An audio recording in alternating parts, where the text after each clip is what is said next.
guys.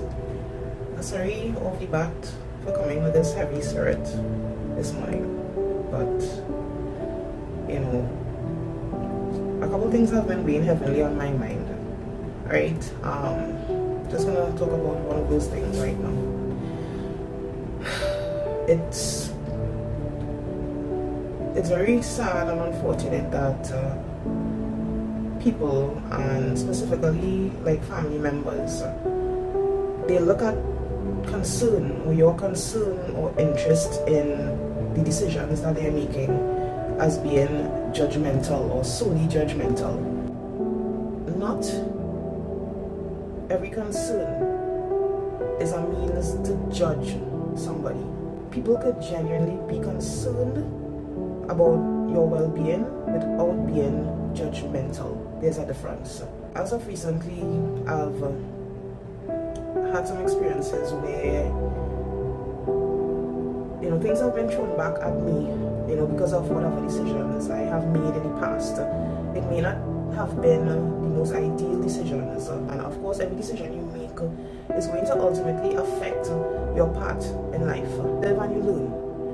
But because of whatever past decisions that someone has made, it doesn't give anybody else the right to throw that back because they are showing concern for you and whatever decisions you made or you feel that they may be making, wrong in your opinion in the moment.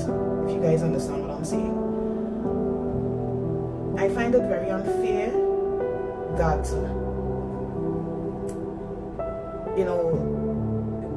you're looking out for someone, and specifically again I mean a family member, you're looking out for someone's well-being, and they in turn look at it as an attack on them.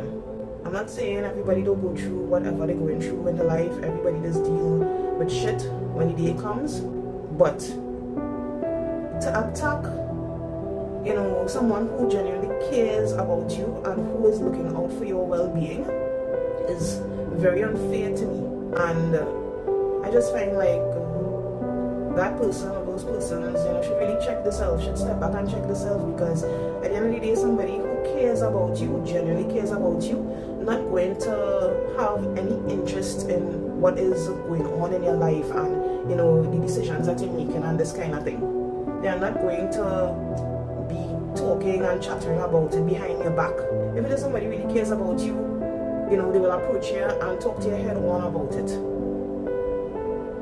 They won't feel the need to just be bashing or throwing back things in your face, things that happened years and years ago, just to justify their current actions. I find that to be very unfair and very immature at the end of the day.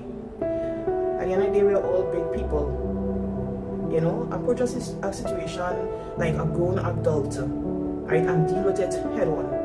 If it is you don't like how I approach you, then come and say, well, I really didn't like how you approach me and this kind of thing, and I choose to deal with my issues and the situation on my own. Don't be talking about the situation behind my back, thinking that it will do no harm, because the truth of the matter is it will. Because I care that much about what you think and what you have to say about me and my life. Don't think doing those things wouldn't have no kind of ramifications. So guys, before, and this goes on both sides, before you approach somebody with a concern, I guess think about it. Think about how you're going to approach them, because to me, I had no malice, I had no, yes, I was stern in my approach, but it's only because I wanted to get that point across. I was not being judgmental in any way. I was just merely showing my concern for that family member, but it seemed to backfire. On the receiving end, if someone is showing concern for you, ask yourself, okay, well, how did they approach me? What are the things they are saying? Really listen to them and hear them out. Look at it from a different perspective, other than just, being defensive and, thinking that the person is being solely judgmental. Look at it from all sides and and ask yourself, wait, now let this person really making sense? You know, are they really showing concern? You know, let me don't outright bash them, and instead, you know, just thank them for whatever advice and saying, and you know, just think on it, right? Because somebody give you advice or whatever or concern, it doesn't mean you have to take the advice, you know, right? It does not mean you have to take. You are not obligated in any way, shape, or form to take advice from anyone. But the least you could do out of respect, I think, is give them a listening ear. Because, like I said before, nobody who cares about you going to show that concern, you know, by approaching you and talking to you about it. Alright, so I'll just leave you guys with that. I hope, you know, despite everything, whatever you guys may be going through, that you